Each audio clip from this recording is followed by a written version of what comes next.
Hey there, today I'm going to read A Ride on Mother's Back, A Day of Baby Carrying Around the World by Emery and Durga Bernhard. A Ride on Mother's Back.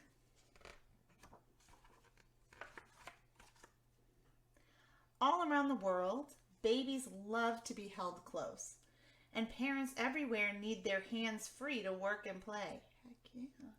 Lifted and carried by someone who cares, young children ride into the day. How do different people carry their babies? What is it like to ride on mother's back, or father's back, or grandma's back, or Ima, or Abba, or whomever wants to wear the baby's back? It is a chilly dawn in the mountains of Guatemala. Smoke from the fire hangs in the air, curling up into the blackened thatch roof of the hut. Newborn Rosha snuggles in the folds of the shawl tied around her mother. She rides safe and warm, close to her mother's body. Rosha nurses and sleeps, nurses and sleeps. Pat, pat, pat. Rosha is rocked in the shawl as her mother pats corn dough and presses it into flat round cakes. The fire crackles under the clay griddle, and one by one the tortillas puff up. Rosha hears her father and brothers talking while they sharpen their axes and hoes. They kiss Rosha's soft hair and say goodbye before starting their day of work.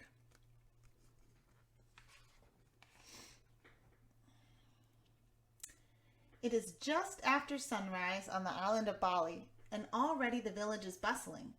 Farmers herd flocks of ducks toward the rice paddies. Women on their way to market carry baskets filled with dried fish and breadfruits and bananas. Many babies are carried down the narrow lane, including Wayan and Ketut. The 3-month-old twins ride in slings tied around their sister's shoulders. They pass a neighbor trying to lead home a huge sway-backed pig that has escaped through a broken fence. The pig waddles along with its stomach nearly touching the ground, grunting loudly and sniffing at everyone going by. Banyo lives in the rainforests of Central Africa. He is riding in a sling on grandfather's hip.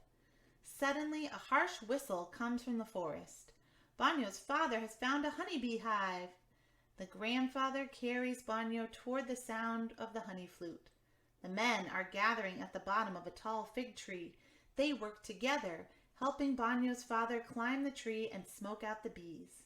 Leaf baskets filled with honeycombs are lowered to the ground. Everyone gets to taste the honey. Now Banyo knows why everyone gets excited when they hear the honey flute. Suer rides in a cloth wrap knotted around his busy big sister. He watches while his sister and mother take down their tent and load their belongings onto a camel. The camel crouches down and waits, slowly chewing a mouthful of hay. Because the animals have eaten almost all the grass nearby, it is time for Suer's tribe to move to the next pasture in the Sahara. Suer sees the older children racing donkeys across the oasis. They shout at Suer's sister as they ride across the bright sand. One day, Suer will ride the donkeys too. For now, he is happy to be carried from place to place and to munch the bread his sister hands him. Eating on the go. On a frozen inlet in the Canadian far north, baby Pelagi nestles inside the large hood of her mother's parka.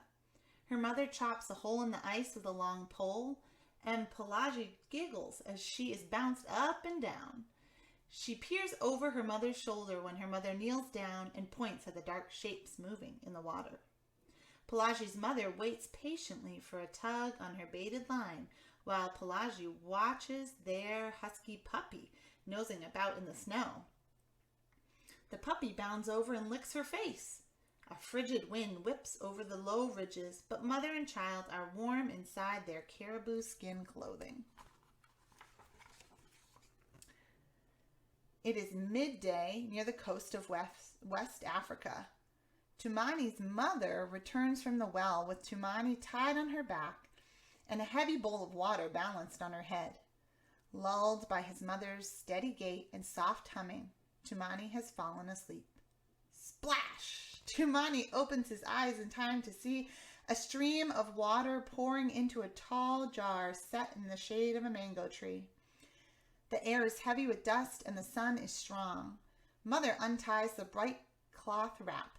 It is time for Tumani to play with the other children while the women of the village rest under the old tree. Tumani begins to clap along with a circle of girls who are clapping and singing in the shade.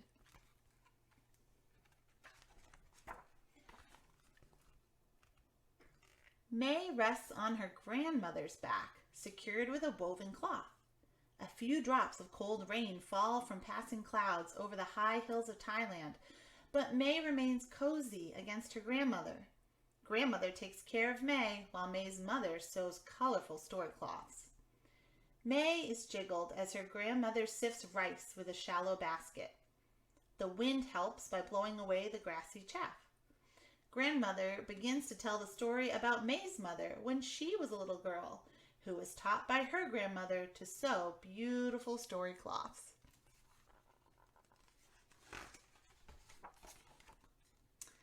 The jungle is steamy along the Amazon River. Davy is carried against his mother's hip, held in place by a cloth sash looped around her shoulder. Heading home to prepare dinner, Mother also carries a basket full of plantains from her garden. She walks so smoothly, moving without a sound on the spongy rainforest floor, that the shy deer nibbling on leaves near the trail do not run away. Mother stops to gather the sweet seed pods of a kapok tree. She shows Davy the coiled snake draped in loops along a nearby branch and a scaly armadillo digging for insects.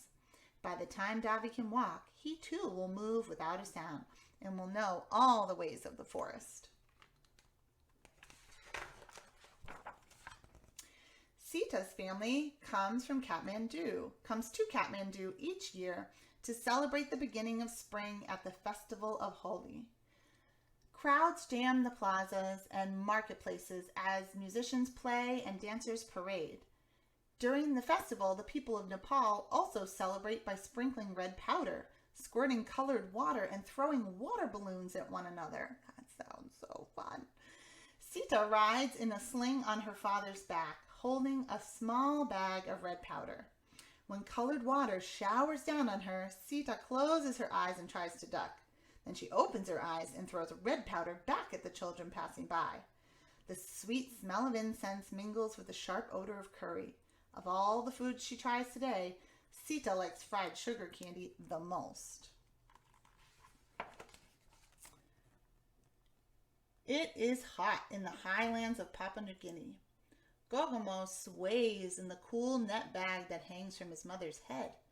Near the river, Mother stops to gather firewood in another larger net bag. She hears splashing and shouting. Men from the village are spearing fish while children search among the rocks for tadpoles. Gogomo's mother loops the handle of the larger net bag over her head. Carrying Gogomo in front and the firewood on her back, she is ready to go home. Thunder rumbles in the distance. Soon it will begin to rain. Gogomo is hungry, but he must wait until he and his mother reach the shelter of their small hut. Then he can nestle in his mother's arms and nurse. High in the Andes Mountains of South America, Juanita rides in a warm woolen shawl tied around her mother's strong shoulders. From far away on the thin, cold air comes the sounds of sheep bleating and hooves clattering on rocks. The sun is setting. Juanita's mother picks up a lamb that needs help keeping up with the herd. Juanita reaches to pet the lamb's woolly head. She watches the way her brother moves among the sheep, herding them close to home. Juanita's brother plays a song in his flute and she hums along. Someday, Juanita will herd the sheep and sing the song she learned while riding on her mother's back. Families carry their babies all through the day while planting and harvesting, tending and gathering, cooking and playing. Snuggled and cuddled, jiggled and bounced, bundled and rocked, babies discover the world they live in. And when evening comes and children are carried to bed in loving arms, their dreams will carry them through the night. until a new day begins. The end. So I hope you liked that book about all the different ways that families around the world carry their babies. I love baby wearing, or that's what we call it when we put our babies on our front or our back or our hip, and it gives us free hands as parents to play with other siblings and to do the things we need to do. Sometimes babies can eat right in their carrier, very helpful, and often they fall asleep there. So I love baby wearing, and I'm also happy to answer questions about that. If any parents or family want to reach out for advice about how to start baby wearing, how to share it with other caregivers, what carriers to use. And thank you for joining us today.